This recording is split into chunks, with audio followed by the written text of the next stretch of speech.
মেয়েরা দাবি জানালো গর্ভে সন্তান নিয়ে তারা 10 মাস 10 দিন কষ্টে কাটাবে, আবার প্রসব যন্ত্রণাও তাদেরই সইতে হবে, আর স্বামীরা গায়ে হাওয়া লাগিয়ে ঘুরে বেড়াবে।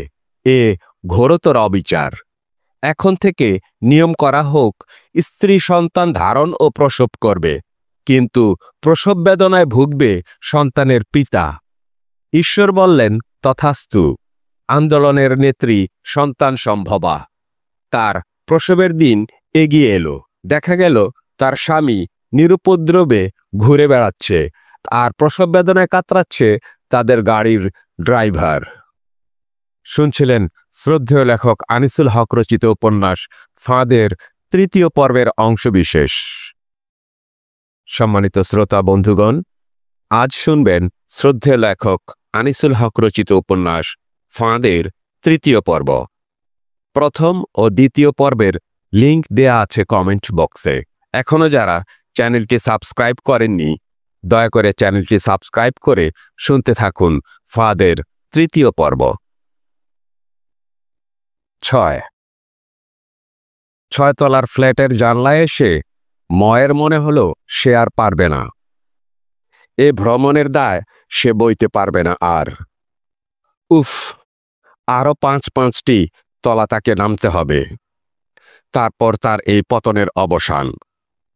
এত দীর্ঘ পথ, এত দুঃসহ, এত দীর্ঘক্ষণ তাকে ধরে রাখতে হবে এই জীবন। না, সে এখনই অবসান ঘটাতে চায় এ জীবনের। অসহ্য, অসহ্য। যদি আত্মহত্যা করা যেত এই মুহূর্তেই, যদি হাতে থাকতো সায়ানাইড, সে জিভে ঢালতো এক্ষুনি। যদি হাতে থাকতো ব্লেড, সে গলায় পোঁজ দিতে শুরু করত এক্ষুনি। মুহূর্তের এই উত্তেজনাও অবশ্য মন্দীভূত হয়ে এলো কিছুটা। পরের মুহূর্তে এসে বুলিয়ে দিল সময়ের প্রলেপ তার মনে। তার নাম ঈর্ষা, যা পতনশীল ব্যক্তিত্বেও যোগায় বিবমিষা জীবনের প্রতি। 10 তলা থেকে পড়ে যেতে যেতে মধ্যপথে এসেও একটা লোকের মাথায় রক্ত তুলে দিতে পারে, নিঃশ্বাস গরম ও কান দুটো লাল করে দিতে পারে কেবল ঈর্ষাই।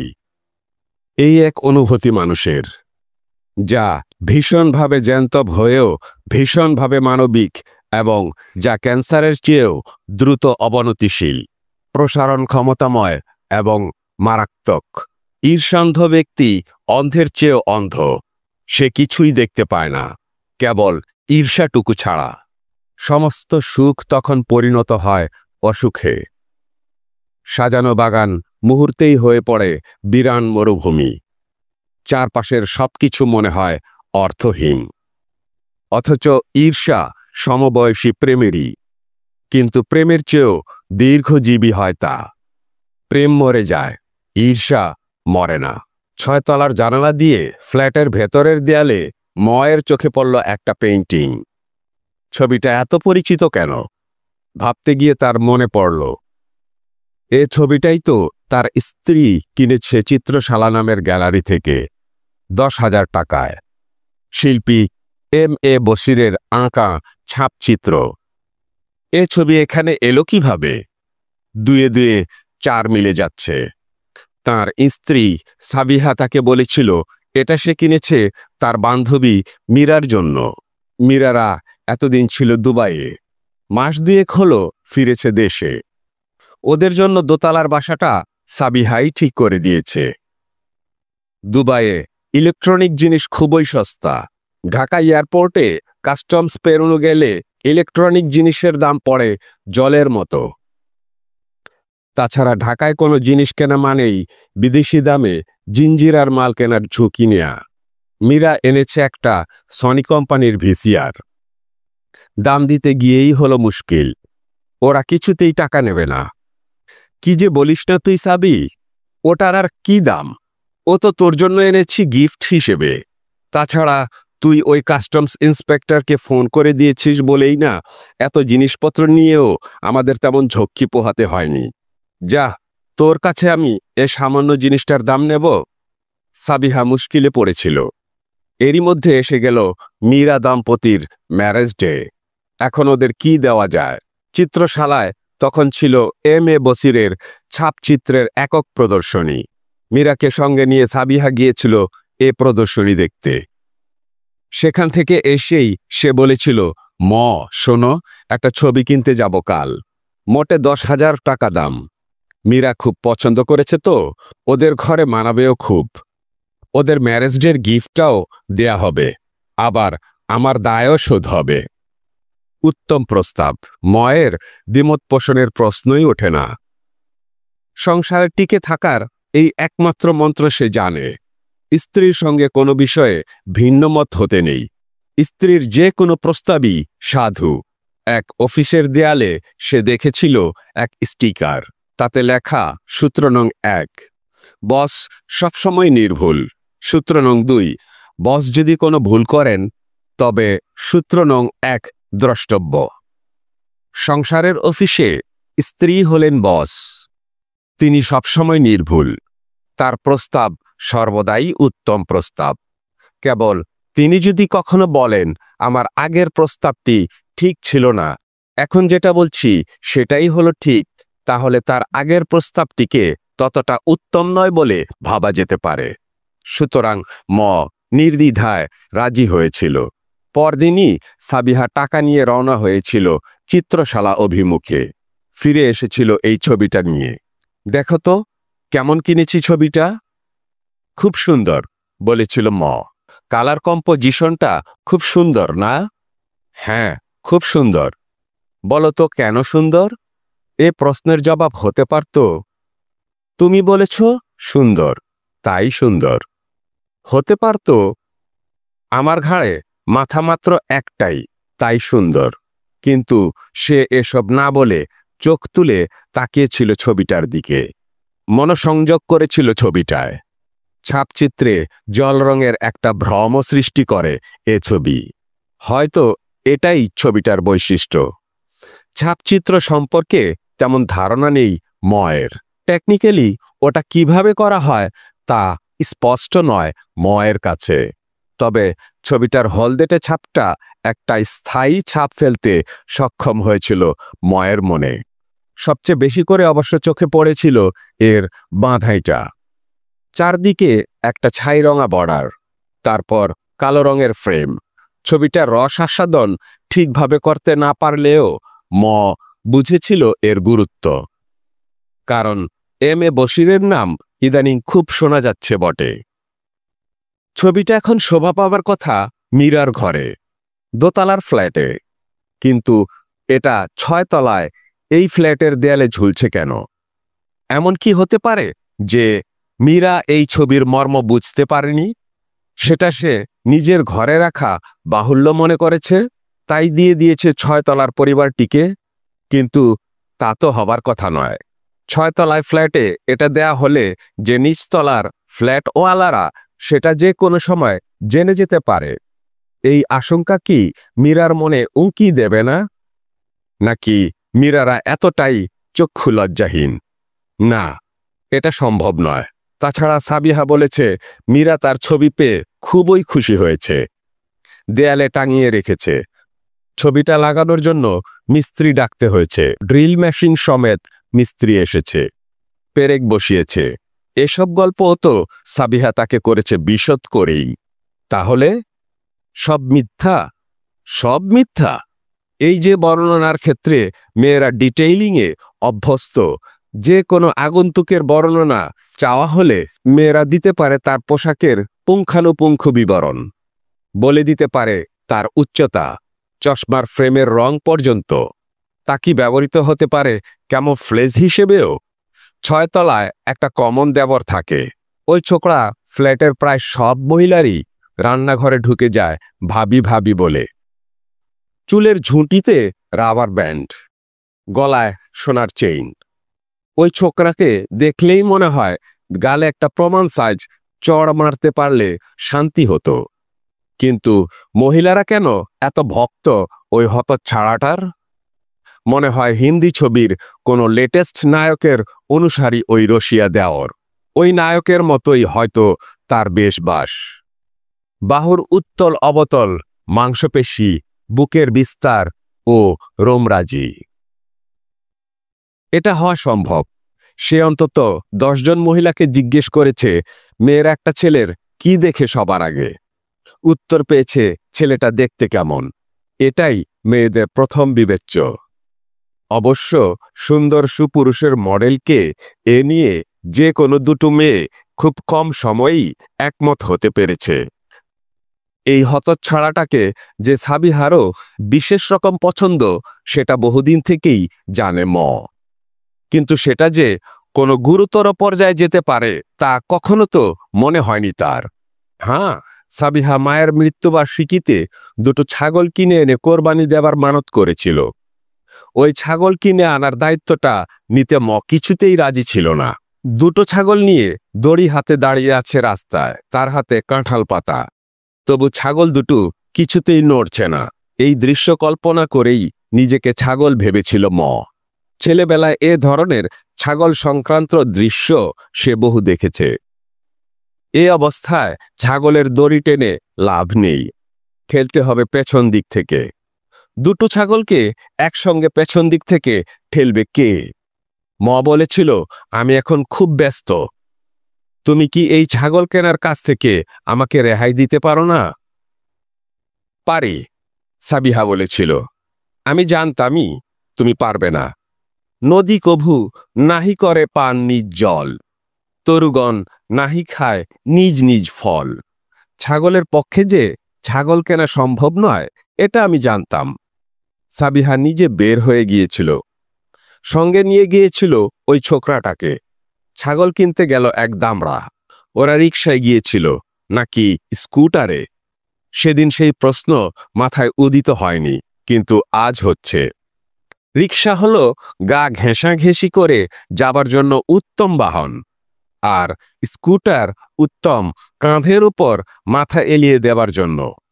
অবশ্য মিয়া বিবি রাজি থাকলে হুট খোলা রিকশায় এবং চলন্ত স্কুটারেও বহু কিছু সম্ভব। ভালোবাসা তো স্থান কাল পাত্র মানে না। ম একবার এক 31st পার্টিতে গিয়েছিল।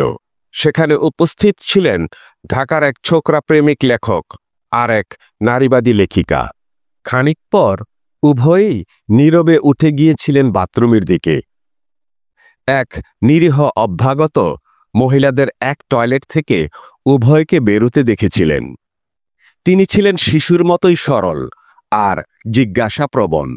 তিনি জিজ্ঞেস করেছিলেন ওদেরকে, আপনারা একই টয়লেটে দুজনে কি করলেন? আরও তো টয়লেট ছিল।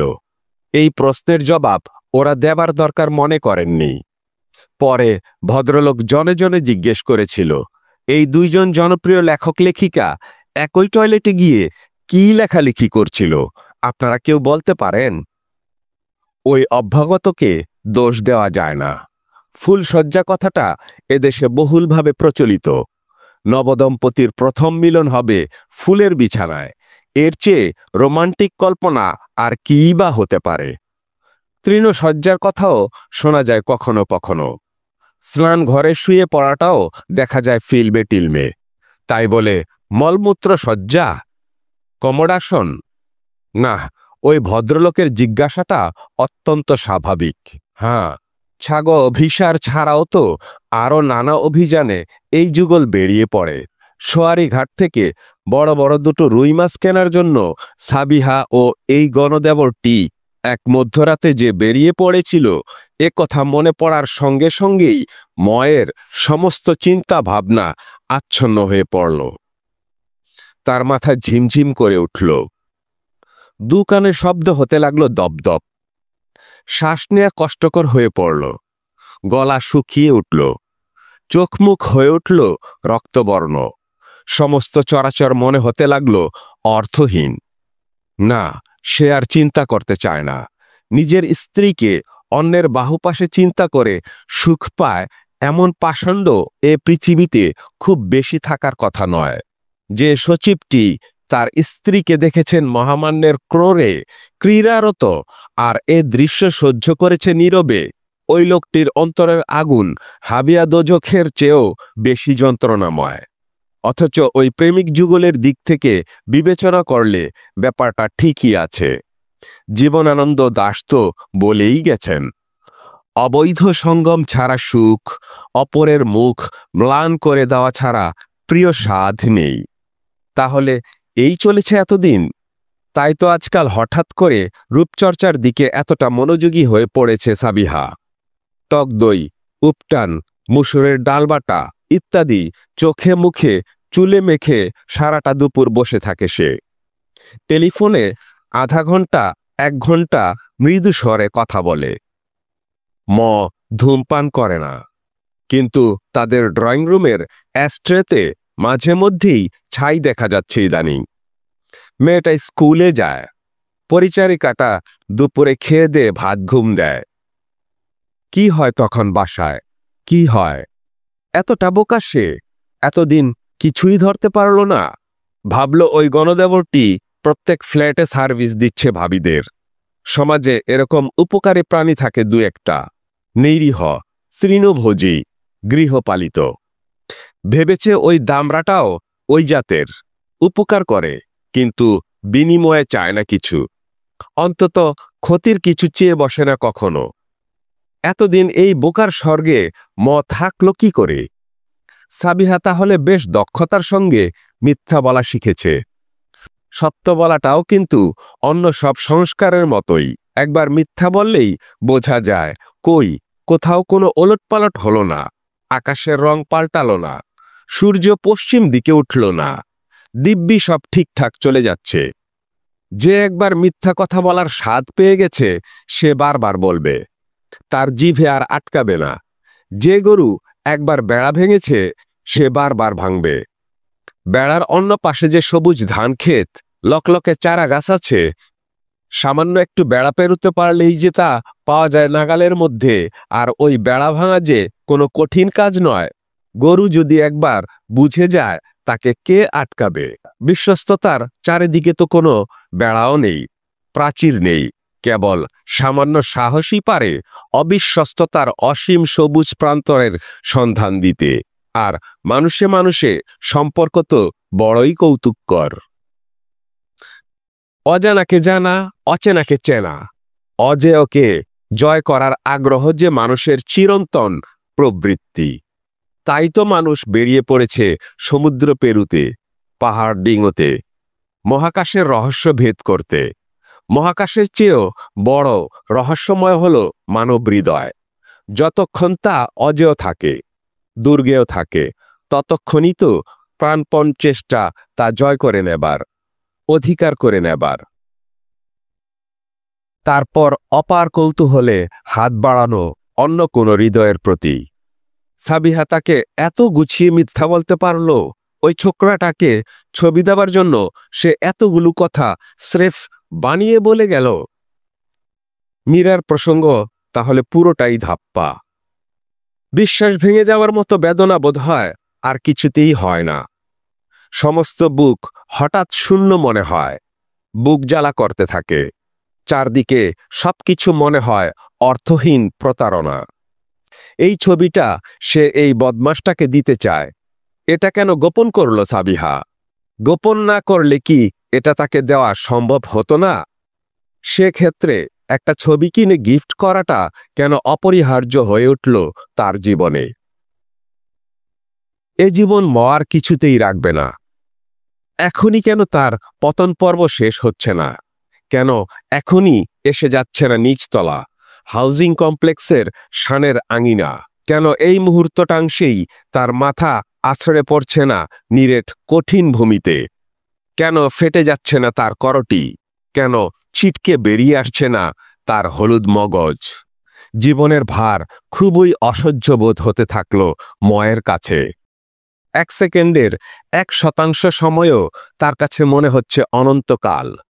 যেন থেমে গেছে সময়, যেন থেমে গেছে তার চলার গতি। 6 তলার ফ্ল্যাটের এই রসিক দেবরটি কি তার অন্যান্য ভাবির সঙ্গেও একই রকমভাবে বেড়া ভাঙা সম্পর্ক পেতেছে? কৃষ্ণের কি কেবল রাধা হলে চলে না? চাই আরও 1600 গোপিনী?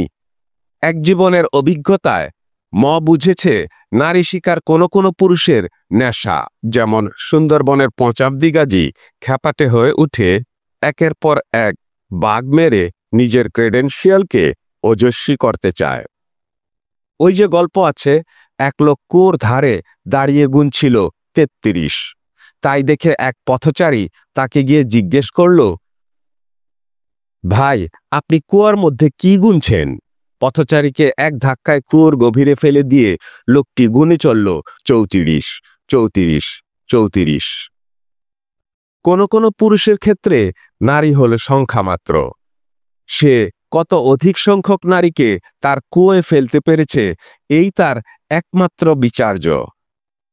একই সঙ্গে কত অধিক সংখ্যক নারীকে ভূপাতিত করা যায়, এই তার সার্বিক ক্রিয়াধর্মের লক্ষ্য। এ যেন রক্তের স্বাদ পাওয়া বাঘ। যে একবার রমণী শিকারের স্বাদ বুঝে ফেলেছে, সে সেটা করে চলবে নৃশংসভাবে আজীবন। ৬ তলার এই ছোকরা কি এমন কিছু? পুরো কমপ্লেক্সের যাবতীয় ভ্রাতৃবধূই কি তার প্রেমের সহজ শিকার? সে কি এই সময়ের রাসপুটিন? শুধু কি বিবাহিত মহিলাদের দিকে তার ঝোঁক? নাকি এ ব্যাপারে তার কোনো বাস বিচার নেই? ময়ের মনে পড়ল তার মেয়ে সুচির কথা। মেয়ে তার সামনের বছর এসএসসি পরীক্ষা দেবে। ওই মেয়েটিও কি থাবার নিচে পড়েছে এই ব্যগ্র পুরুষের? সম্ভবত না। সন্দেহের ক্ষেত্রে মানুষ যেমন সবচেয়ে খারাপটি ঘটেছে বলে সন্দেহ করে, তেমনি বিশ্বাসের বেলায় সে বিশ্বাস করতে চায় সবচেয়ে ভালো সম্ভাবনাটিকেই। সন্তানের বিষয়ে পিতামাতার বিশ্বাস এমনই অন্ধ, এমনই ইতিবাচক। না, আমার মেয়েকে তো আমি চিনি, ও এমন করবে না। তাছাড়া এই হতচ্ছাড়াটার নজর ঠিক কিশোরীদের দিকে নয়। কোনো অল্প বয়সী মেয়ের সঙ্গে তাকে হা হা হি হি করতে কখনো দেখা যায়নি। সাবিহাকে একবার ধরা দরকার। তোমার কেনা এম.এ. বসিরের ছাপচিত্রটি সত্যিই খুব সুন্দর। চারিদিকে ছাই রঙা বর্ডার, তারপর কালো রঙের ফ্রেম। ভেতরের ছবিটাও ভালো। ছাপচিত্র হলেও জল রঙের একটা আভাস আছে। আজ আবার ছবিটা ভালো করে দেখলাম। না, মীরাদের বাসায় না। জি, ৬ তলায়। মীরার জন্য তুমি যে ছবি কিনেছ তা ৬ তলায় গেল কি করে? এই জেরার সামনে সাবিহা কি করবে? তার চেহারায় কি প্রতিক্রিয়া পড়বে? সে কি মুহূর্তেই লাল হয়ে যাবে, নাকি তার নিপুণ অভিনয় ক্ষমতা প্রয়োগ করে সে একটা ছোট্ট হাসি ফুটিয়ে তুলবে চোখে মুখে? ওহ, এ কথা! ও তো মীরা দিয়েছে ওকে। ও নাকি মীরাকে বলেছে, ভাবি, আপনার এই পেইন্টিংটা তো খুব সুন্দর, দেবেন নাকি ভাবি? পরপর ৩ দিন একই রকম উচ্ছ্বাস দেখানোয় মীরা আর না করতে পারেনি, দিয়ে দিয়েছে। নাকি সে উল্টো রাগ দেখাবে, বলবে, ধরেই যখন ফেলেছ তখন আর কি? শোনো, তোমার মতো বলদের সঙ্গে থেকে থেকে এই জীবনটা আমি প্রায় অপচয়ই করে ফেলেছিলাম, কিন্তু ও আমার চোখ ফুটিয়ে দিয়েছে। বলো, কতদিন তুমি আমাকে ছাদে নিয়ে যাওনি জ্যোৎস্না দেখাতে? এই পৃথিবীতে যে চাঁদ বলে একটা বস্তু আছে, প্রতি মাসে একবার করে তা পুরো গোল হয়ে ওঠে, তার দিকে তাকিয়ে থেকে যে বোঝা যায় জিনিস পুরনো হলেই রহস্য ও আকর্ষণ হারিয়ে ফেলে না। সেটা কি তোমার মনে আছে? তোমার কাছে আমি তো এক মরা ঘোড়া, এ ডেড হর্স। তবে আমি ডেড হই আর যাই হই, একটা বলদের সঙ্গে আমি অনন্তকাল একই ছাদের নিচে থাকতে পারি না। থ্যাঙ্কস টু গড, যে উদ্ধার করার জন্য তিনি স্বর্গীয় দেবদূত নাজিল করেছেন। অবতার ৬ তলা থেকে নিচতলার এ ঘরে তিনি অবতীর্ণ হয়েছেন। আমরা ঠিক করেছি বিয়ে করব। সুতরাং আমাদের ডিভোর্সের ব্যাপারটা যত তাড়াতাড়ি ফয়সালা হয় ততই ভালো। নইলে কি আর করা, আমাদের লিভ টুগেদার করতে হবে। এছাড়া আরেক ধরনের প্রতিক্রিয়া ব্যক্ত করতে পারে সাবিহা। সম্ভাবনা আছে সে হঠাৎ ভেঙে পড়বে, কাঁদতে শুরু করবে, আছড়ে পড়বে মর বুকে, তাকে জড়িয়ে ধরবে, পেঁচিয়ে ধরবে, যেন সে লতা আর এই তার একমাত্র আশ্রয়। দু চোখ ভেঙে নামবে জলধারা। মুখমণ্ডল বিকৃত করে সে বলবে, আমাকে তুমি দূরে সরিয়ে দিও না ম, আমি ভুল করেছি, অন্যায় করেছি, সবই তো তুমি ধরে ফেলেছ। তুমি তোমার পায়ের কাছে আমাকে একটু ঠাঁই দাও। জানি আমার অপরাধ ক্ষমার অযোগ্য, জানি তুমি কোনোদিনও আমাকে ক্ষমা করতে পারবে না। ক্ষমা চাইবার মতো মুখ তো আমার নেই, ক্ষমা আমি চাই না। শুধু আশ্রয় চাই, দয়া চাই, তোমার পায়ের কাছে পড়ে থাকবার অনুমতি চাই। বলবে সাবিহা এরকম বলবে? হা হা। এ চিন্তা বেশ একটা পুলক সঞ্চার করল ময়ের মনে। ঈর্ষান্ধ প্রেমিক, সন্দেহবাতিগ্রস্ত প্রেমিক কেন গোয়েন্দাগিরি করে অপর পক্ষের বিচ্যুতিগুলো গোপনে উদ্ঘাটন করার জন্য? পুরোটা উদ্ঘাটিত হবার আগে কেন ঘুণাক্ষরেও সে সঙ্গীকে জানতে দিতে চায় না এই তদন্তের কথা, যাতে করে সঙ্গী নিজেকে সামলে নিতে না পারে, বিনষ্ট করে ফেলতে না পারে বেড়া ডিঙানোর সব সাক্ষী ও প্রমাণ, যাতে সে ধরা পড়ে হাতে নাতে। কিন্তু হাতে নাতে তাকে ধরে ফেলে কি লাভ? স্বামী কোথায় যাচ্ছে এমন সেজেগুজে পারফিউম লাগিয়ে চুপি চুপি কেন তাকে অনুসরণ করতে থাকে স্ত্রী? যদি এমন হয় স্ত্রী গিয়ে দেখতে পায় স্বামী বেচারা নিতান্তই মহৎ কাজে, সংসারের প্রয়োজনে কোনো অক্ষতিকর কাজেই বেরিয়েছেন, তাহলে কেন হতাশ হয়ে পড়ে স্ত্রীটি? আবার সন্দিগ্ধ স্ত্রী তার সরেজমিন কিন্তু গোপন তদন্ত কাজে নেমে যদি সফল হন, তাহলে তো তার মাথায় ভেঙে পড়বে আকাশ। তবু মনে মনে কেন তিনি চান তার গোপন মিশনের সাফল্য? আমি যে সন্দেহের বশে এই অনুসন্ধান চালাচ্ছি তা মিথ্যা প্রমাণিত হলেও আমার খারাপ লাগবে, আবার সত্য প্রমাণিত হলেও আমি জ্বলে পুড়ে শেষ হয়ে যাব। উভয় ক্ষেত্রে পরাজয়ই আমার একমাত্র ভবিতব্য। তবু কেন এই সন্দেহ? না, উভয় ক্ষেত্রে পরাজয় নয়, অপর পক্ষের উপর নিজের ব্যক্তিত্বের ঊর্ধ্বতনতা প্রমাণের জন্য এই হলো একমাত্র সুযোগ। তুমি বেড়া ভেঙেছ, তুমি আমার চেয়ে অধস্তন। তুমি অবৈধ সম্পর্ক স্থাপন করেছ এবং সেটা গোপন করার জন্য দিনের পর দিন তুমি অভিনয় করেছ। তোমার অধস্তনতা আজ হাতে নাতে প্রমাণিত, প্রমাণিত আমার শ্রেয়তা।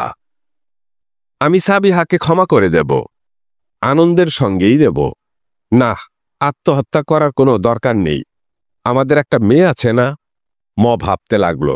আত্মহত্যা করার ইচ্ছাটা তার মধ্যে থেকে চলে গেল।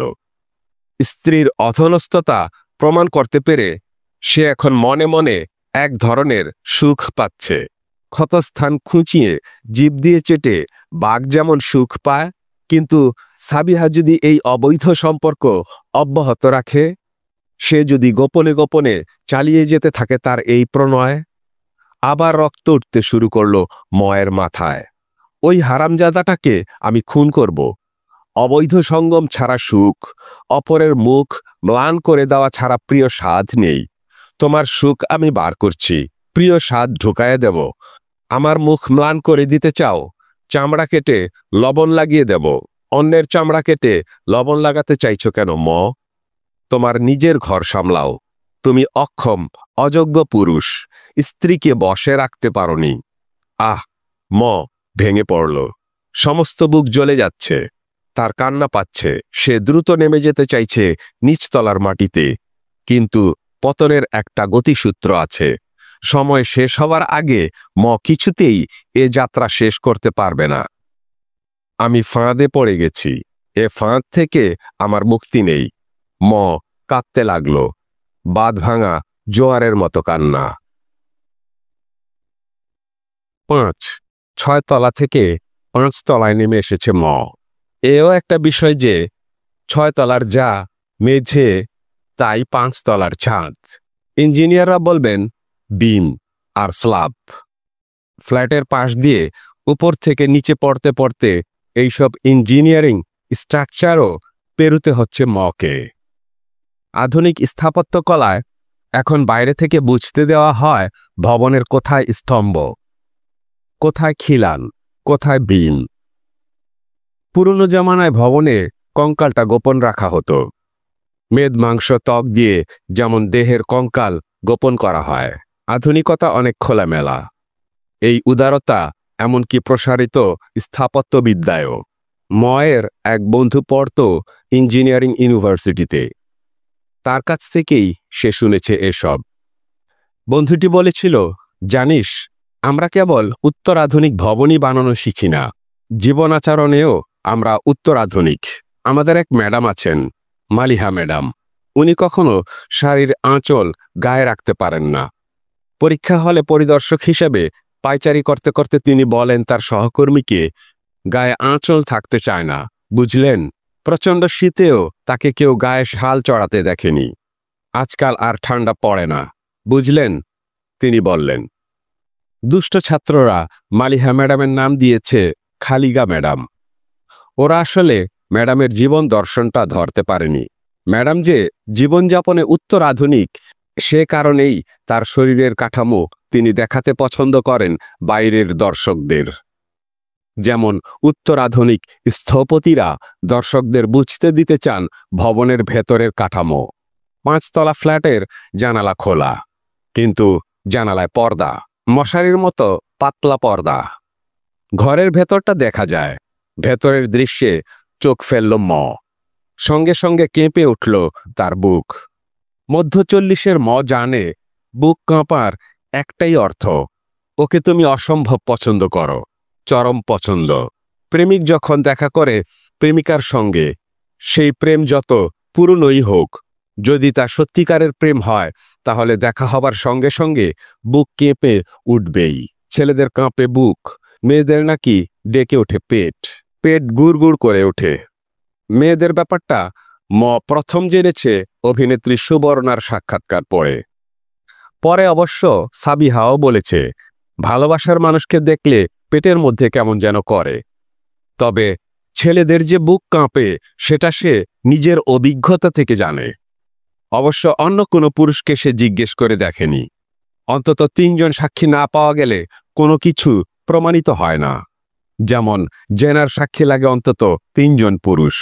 তবে এখন শান্তাকে তার ঘরে এক ঝলক দেখেই কেন কেঁপে উঠল সমস্ত দেহযন্ত্র যেন একযোগে তার স্বাভাবিক ক্রিয়াকর্ম থামিয়ে দিল। শান্তাকে তার এত ভালো লাগে, এতটা দুর্বল সে ভেতরে ভেতরে মেয়েটির প্রতি। অথচ শান্তা তো তার মেয়ের বয়সী প্রায় 2-4 বছরের বড়। কি বা এমন বড়? কার দিকে তাকাবো? মেয়েদের তো সব নিজের মেয়ের মতো লাগে। এ কথা বহুদিন বলেছে ভণ্ড। ইদানিং অবশ্য আগ বাড়িয়ে বলতে শুরু করেছে মহিলাদের লাগে নিজের মেয়ের মতো, মেয়েদের লাগে নাতনির মতো। আচ্ছা, বুড়ো পুরুষরা তার নাতনির সমান মেয়েদের সঙ্গে কি করে? রবিবাবু তার ভক্তদের সঙ্গে কি করতেন? মধ্য 40-এই ময়ের চুল প্রায় সবই পেকে গেছে, অনেকটা বয়স্কই দেখতে লাগে তাকে। তবে একটা বিষয় মনে করে সে সান্ত্বনা খুঁজছে, বাংলাদেশের মেয়েরা যতই বয়স্ক হন ততই লাবণ্য হারান, আর পুরুষেরা যতই প্রবীণ হন ততই সুন্দর হন। শামসুর রহমান বুড়ো হচ্ছেন আর তার সৌন্দর্য বেড়ে যাচ্ছে। জাহানারা ইমাম বা সুফিয়া কামাল অবশ্য বার্ধক্যেও সুন্দর। তাহলে কি সৌন্দর্য নির্ভর করে কাজের সাফল্যের উপর? হ্যাঁ, তা করে। যেমন নিয়াজ মোরশেদকে সুন্দর লাগে, অসম্ভব সুন্দর মনে হয় শচীন টেন্ডুলকারকে। অমন দেখতে যে জয়সরিয়া, কেবল তার সাফল্যই তাকে করে তুলেছে এক সুন্দরতম পুরুষ। এমন কোনো কৃতি পুরুষ নয়, খ্যাতিও নেই, অখ্যাতিও নেই। তাকে লোকে সুন্দর ভাববে এমন কোনো কারণ নেই। সে সুন্দর হিসেবে চিহ্নিত হতে চায় মনে মনে, মেয়েদের আকৃষ্ট করতে চায়, মেয়েদের চোখে প্রশংসিত হতে চায়। নারী পুরুষ উভয়ের কাছেই সে নন্দিত হতে চায়। তবে নারীর সার্টিফিকেটের একটা আলাদা মূল্য আছে। শান্তাকে দেখে তার বুক কেঁপে উঠল কেন? এর একটা কারণ শান্তার একটা উক্তি, ভাই আপনি এত ভালো, আমি চাই আমার বরটা যেন হুবহু আপনার মতো হয়। এই একটা সংলাপ এতটা বিধ্বংসী হয়ে উঠতে পারে, ভেঙে ফেলতে পারে এক সংস্কার মনস্ক চালসে মধ্যবয়সীর আত্মরক্ষার দেয়াল। শান্তা তাকে এত পছন্দ করল কেন? আপনি কত ভালো, ভাবির কাপড় ইস্ত্রি করে দেন। তা সে দেয় বই কি, সংসারে কোনো কাজেই তো লাগলো না, কাপড় চোপড়গুলো ইস্ত্রি করে দেওয়া যায়। দেয়, সেটা কি কোনো গুণ হতে পারে? শুধু এই জন্যই কি কেউ একজন পুরুষকে তার স্বপ্ন পুরুষের মডেল বানাতে পারে, নাকি অন্য কিছু? হ্যাঁ, তার মনে পড়ে সাবিহা যখন কয়েকদিন হাসপাতালে ছিল, সে কয়দিন সে টিভি অন করেনি। শান্তা জিজ্ঞেস করেছিল, কি ব্যাপার, কণিকার গান দেখাচ্ছে, দেখছেন না? না। কেন? না, এমনি। বুঝেছি। বউ হাসপাতালে বলে। না, ঠিক তাও নয়। তাহলে কণিকার গানের সঙ্গে আমাদের কিছু দাম্পত্য স্মৃতি আছে। আমরা একটা রেস্তোরাঁয় খেতে যেতাম, ওইখানে কণিকার গান বাজতো। আমাদের বিয়ের পর ঘরে তো কিছুই ছিল না, অনেক কষ্ট করে একটা ক্যাসেট প্লেয়ার কিনেছিলাম আমরা। বেশি ক্যাসেটও ছিল না আমাদের। কণিকার একটা ক্যাসেট কিনেছিলাম সঙ্গত কারণেই। ওই সময় সাবিহা সারাদিন বাসায় থাকতো একা একা। কি করবে? গান শুনতো। এই এক রবীন্দ্রসঙ্গীতই বারবার ঘুরে ফিরে শুনতো। কিছু স্মৃতি থাকে দুজনের, ওটা একা একা খরচ করে ফেলতে হয় না। আমি কণিকার এই টিভির অনুষ্ঠানটা একা একা দেখতে চাই না। তোমরা দেখো, সুচি আর তুমি। সুচি মানে ময়ের মেয়ে। সুচিরই তো বন্ধু আসলে শান্তা। ওর কাছেই তো আসে, তবে মকে ভাই বলে। ম ওর বাবা মাকে খালুজান খালাম্মা বলে সম্বোধন করে যে। ইমা, বউয়ের জন্য এত ফিলিং! কি সুইট আপনি! তুমি মিষ্টি খাও, রসগোল্লা আছে, খাবে? না, মিষ্টি কে খায়? শান্তার ঠোঁট উল্টিয়েছিল। তাহলে আমাকে সুইট বললে কেন? তোমাদের আজকালকার মেয়েদের আমি বুঝি না। তোমরা সুইট জিনিসকে ভাবো পচা, আর ভালোকে দাবি করো সুইট বলে।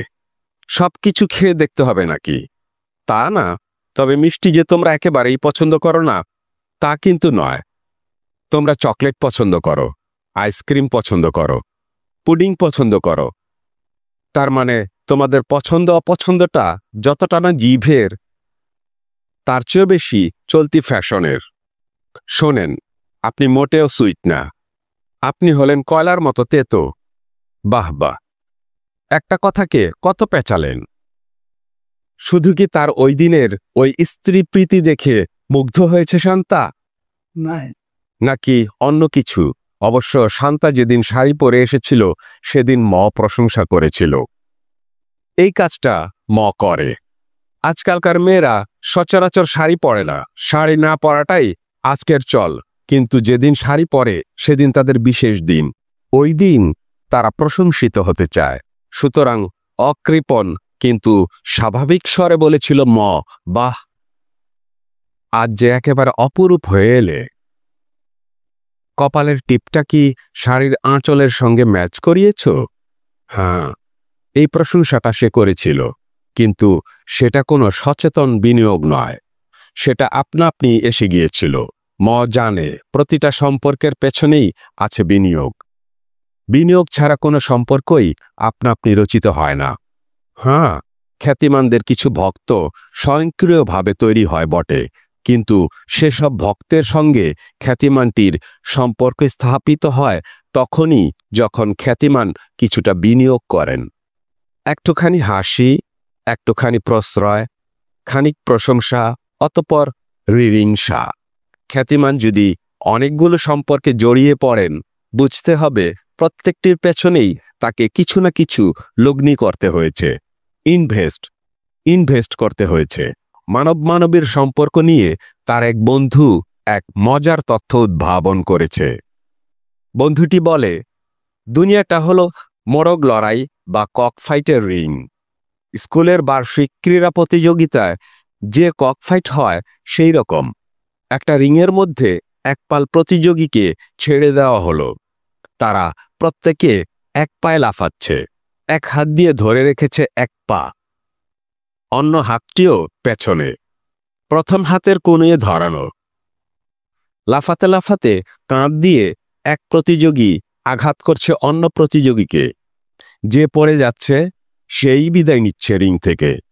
একজন প্রতিযোগী নিজের সুবিধা মতো যাচ্ছে অন্য প্রতিযোগীর কাছে। কাঁধে কাঁধে চলছে লড়াই। কখনো কখনো একজনকেই ধাক্কা দিচ্ছে দু তিনজন মিলে। যতক্ষণ না পড়ছে ততক্ষণই ধাক্কা। মানব মানবীর সম্পর্কের লড়াইটা ওই মোরগ লড়াইয়ের মতোই। যতক্ষণ না তুমি আমার প্রেমে পড়ছ, ততক্ষণ আমি লেগে আছি তোমার পেছনে। তোমার পতন ঘটার পর আমার উৎসাহ শেষ। তুমি তখন চলে যাবে রিংয়ের বাইরে, আমি তখন যাব অন্য মোরগের পেছনে।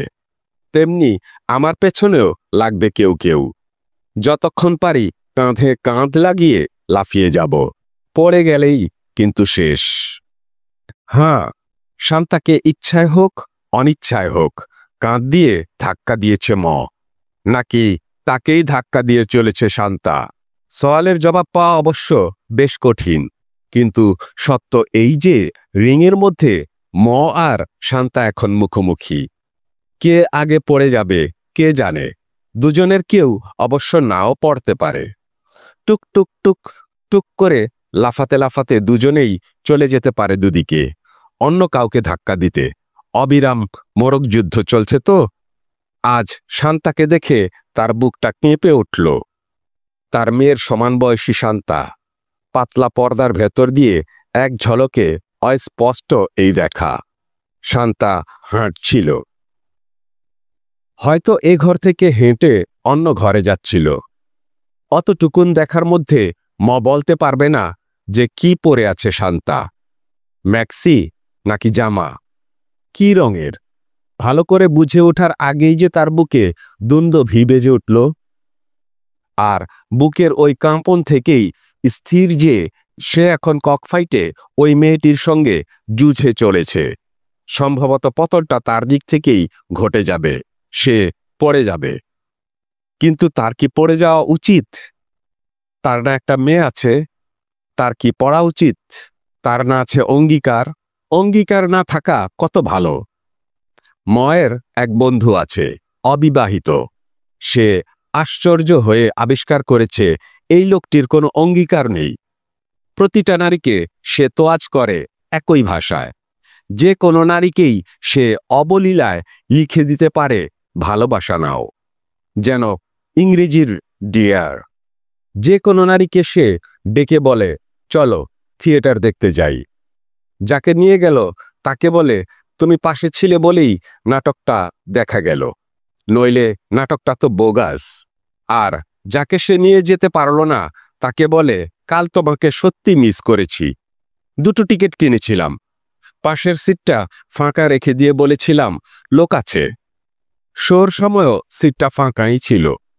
তোমার কথা খুব মনে পড়ল যে। সম্পর্ক তৈরি হয় তার, ভেঙেও যায়। হারানো সম্পর্কের জন্য বেদনাও বোধ করে সে, কিন্তু নিজে ভেঙে পড়ে না। নতুন উদ্যমে ঝাঁপিয়ে পড়ে নতুনদের সন্ধানে। অঙ্গীকার আসলে ফাঁদ। যেমন সমাজ বদলের অঙ্গীকার, যেমন সৎ লোকের শাসন প্রতিষ্ঠার অঙ্গীকার। সমাজ বদলের অঙ্গীকারের ফাঁদে কত লোক খুনি হয়েছে, ফেরারি হয়েছে। মুক্তিযুদ্ধকে ভেবেছে দুই কুকুরের লড়াই মাত্র।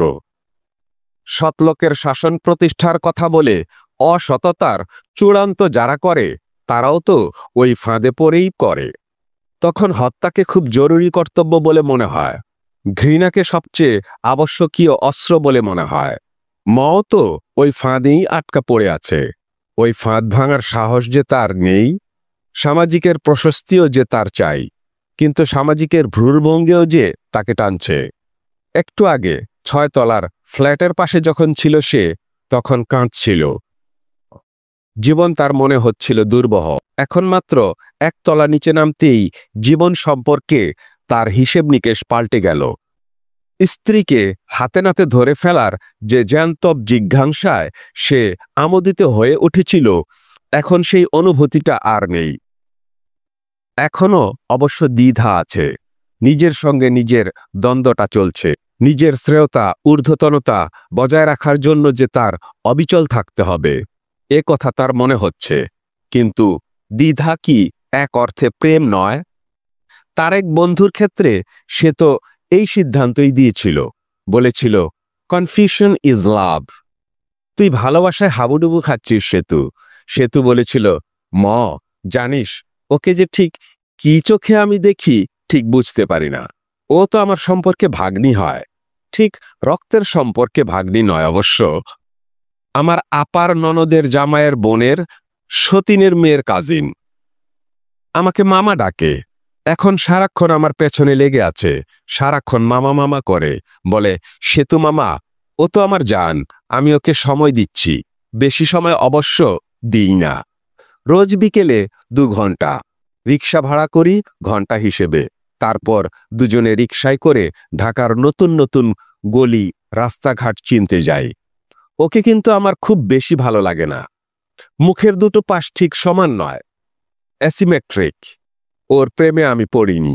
ওকে আমার ঠিক ভালো লাগে কি লাগে না আমি কনফিউজড। এই মনে হয় লাগে, এই মনে হয় লাগে না। বলতো ব্যাপারটা কি? ঠিক তখনই সেতুকে অত্যন্ত গম্ভীর গলায় বলেছিল, ব্যাপারটা অতি সোজা। Confusion is love. You are in love with that girl. কারো সঙ্গে সম্পর্ক নিয়ে দ্বিধান্বিত থাকার মানেই তুমি তার প্রেমে পড়েছ।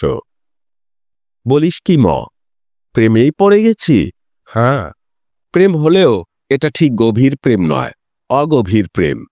শোন, গভীর প্রেম অগভীর প্রেম বলে কিছু নেই। প্রতিটি প্রেমই গভীর প্রেম, প্রতিটা প্রেমই প্রথম প্রেম। সেদিন অবশ্য সেতুকে জিজ্ঞেস করা হয়নি ওই ভাগ্নিকে দেখলে তার বুক কাঁপে কিনা। যতদিন বুকের কাঁপনটা আছে ততদিনই প্রেম, তারপর অভ্যাস, তারপর দায় বয়ে চলা। কদিন আগে বাংলাবাজার পত্রিকায় ছাপা হয়েছে চিত্রা সিং আর তার প্রাক্তন স্বামী জগজিৎ সিংয়ের অনুদিত সাক্ষাৎকার। জগজিৎ সিং বলেছেন, বিবাহিত জীবন শুরু হয় প্রেমের মধ্য দিয়ে। বড়জোর 6 মাস থাকে প্রেম। কোনো কোনো পুরুষ অবশ্য ডার্লিং ডার্লিং বলে বছর 2 কাটিয়ে দেয়। সব ভণ্ডামো, সব কৃত্রিম। সবার ক্ষেত্রেই কি জগজিৎ সিংয়ের উক্তি সত্য? আজীবন পরস্পরের প্রেমে হাবুডুবু খাচ্ছে এমন দম্পতি কি একটিও নেই? তাহলে যুগের পর যুগ সব সমাজে বিয়ে টিকে আছে কেন? সে কি কেবল সন্তানের পরিচয়ের সংকট আর উত্তরাধিকার জটিলতা এড়ানোর জন্য? ময়ের হাসি পেল। বিয়ে হলেই কি বলা যায় ওই সন্তানটি আমার? কেবল মাই বলতে পারেন কে তার সন্তানের পিতা। তার মনে পড়ে গেল ওই পুরনো কৌতুকটি।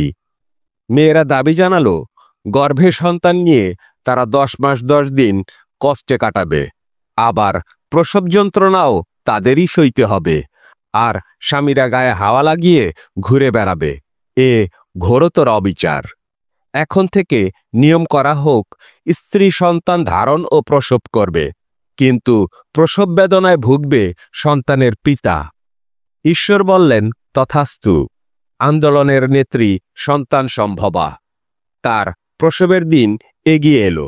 দেখা গেল তার স্বামী নিরুপদ্রবে ঘুরে বেড়াচ্ছে, আর প্রসব বেদনায় কাতরাচ্ছে তাদের গাড়ির ড্রাইভার। বাজে কৌতুক। পুরুষবাদের নিচুতারই উদাহরণ এই কৌতুক। ফ্যান্টাসির জগতেই যদি যাবে তবে সন্তান ধারণের দায়িত্ব কেন পুরুষদের ঘাড়ে দেওয়া হবে না? গর্ভসঞ্চারও হোক পুরুষেরই, সন্তান প্রসবও করুক পুরুষই। তাহলে ওই ড্রাইভারটাই একা ভুগবে। গৃহকর্ত্রী গায়ে বাতাস লাগিয়ে ঘুরে বেড়াতে পারবে, ড্রাইভারের স্ত্রীও পারবে। পুরুষের কল্পনার দৌড় অত দূর যাবে না, যাবে সেই পর্যন্তই যাতে বলা যায় ব্যবস্থা যা আছে ঠিকই আছে। প্রসব যন্ত্রণা পুরুষের হলে কত অসুবিধা হতো নারীরই দেখো। স্কিজোফ্রেনিয়া বলে এক রোগ আছে, সার্বক্ষণিক সন্দেহ। সন্তানের চোখ মুখের দিকে তাকিয়ে স্বামী সন্দিগ্ধ হয়ে ওঠেন, ও তো দেখতে আমার মতো হয়নি মোটেও।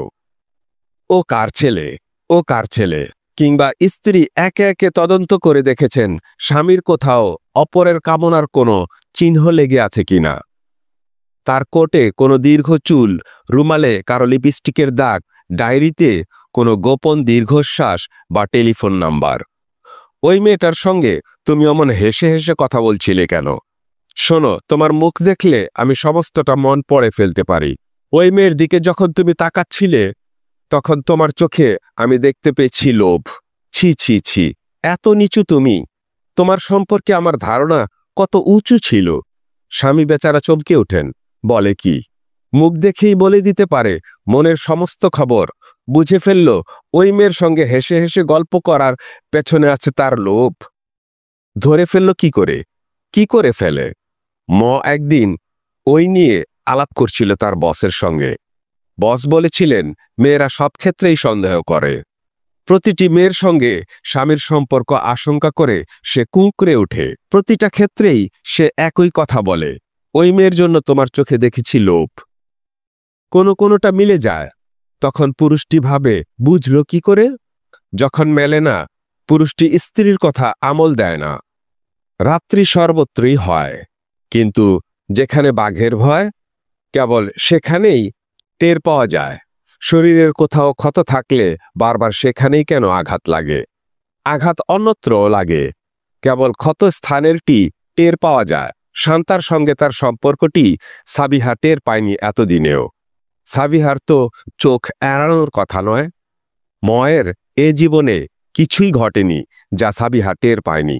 শান্তার সঙ্গে এখন যে সে ককফাইটের রিংয়ে বেশ তিড়িং তিড়িং লাফাচ্ছে, সাবিহা সেটা বুঝতে পারছে না কেন, টের পাচ্ছে না, কারণ সে ওই 6 তলার ছোকরাটাকে নিয়ে নিজেই ব্যস্ত। আক্রমণ করার সুযোগ তার হচ্ছে না, কারণ আত্মরক্ষার নিপুণ কৌশল উদ্ভাবন করতেই তার সমস্ত সৃজনশীলতা খরচ হয়ে যাচ্ছে। ওই বদমাস্টার প্রেমে সম্ভবত সে আকণ্ঠ ডুবে গেছে। আকণ্ঠ বলবে নাকি বলবে আবক্ষ? তাই হবে। তুমি পারো, আমি পারি না। আমি শান্তার সঙ্গে চালিয়ে যাব। আমি বিনিয়োগ বাড়িয়ে দেব। একটা ভালো ভিডিও ক্যাসেট কিংবা একটা সিডি গিফট করতে হবে। না, আরও ইনোভেটিভ কোনো আইটেম খুঁজে বের করতে হবে। করব। সূক্ষ্ম উপহারে না চললে ভার বাড়াতে হবে, তখন ধারে নয় ভারে কাটবে। বিশেষভাবে অর্ডার দিয়ে বানানো জামদানি শাড়ি, নয়তো সোনার কোনো অর্নামেন্ট। এ বঙ্গদেশে এমন একটাও নারী নেই যে শাড়ি কিংবা সোনার ঘায়ে মূর্ছা যায় না, থাকতে পারে না। কতদূর যাবে শান্তার সঙ্গে? হাতে হাতে একটু ছোঁয়া, আড়ালে আবডালে লুকিয়ে ছাপিয়ে খাওয়া কোনো দ্রুতগতির চুম্বন। পৃথিবীর সবচেয়ে উপাদেয় খাদ্য হল লুকিয়ে খাওয়া অবৈধ চুমু। অবৈধ সঙ্গম ছাড়া সুখ, অপরের মুখ ম্লান করে দেওয়া ছাড়া কোনো স্বাদ নেই তো আসলে। হ্যাঁ, লটকে পড়তে হবে। নিজের বাড়িতে তা কি সম্ভব? সাবিহা, সুচি, পরিচারিকা 3 জনকে একই সঙ্গে ঘরের বাইরে রাখা কি সম্ভব? সম্ভব, যদি নিজেও ওদের সঙ্গে বাইরে থাকে। হা হা হা, তাহলে কি লাভ? নিজেকে তো তখন বাসায় থাকতে হবে। ঠিক ওই সময়টাতে আবার শান্তাকে আনতে হবে। কি বলবে শান্তাকে? চলে এসো, খুব জরুরি। তারপর শান্তা চলে আসবে। কি পরে আসবে সে? ব্যাপারটা শুরু হবে কোত্থেকে? সময় ও পরিবেশ নিজেই দুজনকে ভাসিয়ে নিয়ে যাবে। তা যদি না যায়, যদি শান্তা চিৎকার করে ওঠে, যদি বলে, ছি ছি, লম্পট কোথাকার, নিজের মেয়ের বন্ধুকে রেপ করতে চাস নরাধম, পাষাণ্ড, যদি চারদিক থেকে ভেসে আসে সমস্ত ফ্ল্যাটবাসী, কাপুরুষ, কাপুরুষ তুমি এত বাজে সম্ভাবনাগুলোই আগে ভাবলে। স্বপ্নেই যদি খেলে, পোলাও কোরমা খেলেই তো পারতে। হয়ে যাক, হাওয়া দিক খুব চারদিকে, লুটিয়ে পড়ুক গোলাপি অন্তর্বাস, অস্পর্শিত দেহ সৌন্দর্যে আলোকিত হয়ে উঠুক সমস্ত ঘর। জ্যোৎস্না, জ্যোৎস্না, সমস্ত শরীরে জ্যোৎস্না, তার অপরিপক্ক কণ্ঠস্বরে জ্যোৎস্না। জ্যোৎস্না তার শরীরের গোপনতম প্রদেশে, কোমল জ্যোৎস্নার মতো জনি, মধুকপি ঘাসের মতো রোম। কথা দিয়েছিলে তুমি উদাসী সঙ্গম শেখাবে। সুনীলের কবিতা। শুরুতে শিশিরে ধুয়েছ বুক, শিশিরের চেয়ে পবিত্র এ পৃথিবীতে আর কিছু নেই তো। নারী ও পুরুষের সুতোহীন আলিঙ্গনের চেয়েও পবিত্র কিছু নেই এ জগতে। ভেসে যাচ্ছে, ভেসে গেল শান্তা আর ভেসে যাচ্ছে ভেসে যাচ্ছে নাকি পড়ে যাচ্ছে? 10 তলার ছাদ থেকে শুরু হয়েছে পড়া, দ্রুত পড়ে যাচ্ছে সে। তার নিজের শরীরের উপর নিজের কোনো নিয়ন্ত্রণ নেই। পতনই সত্য শুধু। সাবিহাকে কেন দোষ দাও? নিজের মনের মধ্যে লাম্পট্য। এই পতনের অনিবার্যতা এড়ানো গেলে তুমি তো ঝাঁপিয়ে পড়তে কামচরিতার্থতায়। ভণ্ডামো, ভণ্ডামো শুধু। 5 তলার জানালার নিচে নেমে এসেছে তাকিয়ে আছে শান্তার সম্ভাবনাপূর্ণ জানালার দিকে, ঘাড় উঁচু করে। ওই জানালার অপর পারে আছে শান্তা, ময়ের হৃৎকম্প, তার শারীরিক সম্ভাবনা। তার অর্ধজাগ্রত বাস্তব আর তার অচরিতার্থ স্বপ্নগুলো। শান্তাকে একবার যদি পরিপূর্ণ আলিঙ্গনের মধ্যে পাওয়া যেত, শুধু একবার। আপনারা শুনছিলেন শ্রদ্ধেয় লেখক আনিসুল হক রচিত উপন্যাস ফাঁদের ৩য় পর্ব। ৫ পর্বের এই উপন্যাসটির ৪র্থ পর্ব নিয়ে আসছি খুব শীঘ্রই। ততদিন আপনাদের সুস্বাস্থ্য ও মঙ্গল কামনা করে আজকের মতো বিদায় নিচ্ছি। খোদা হাফেজ।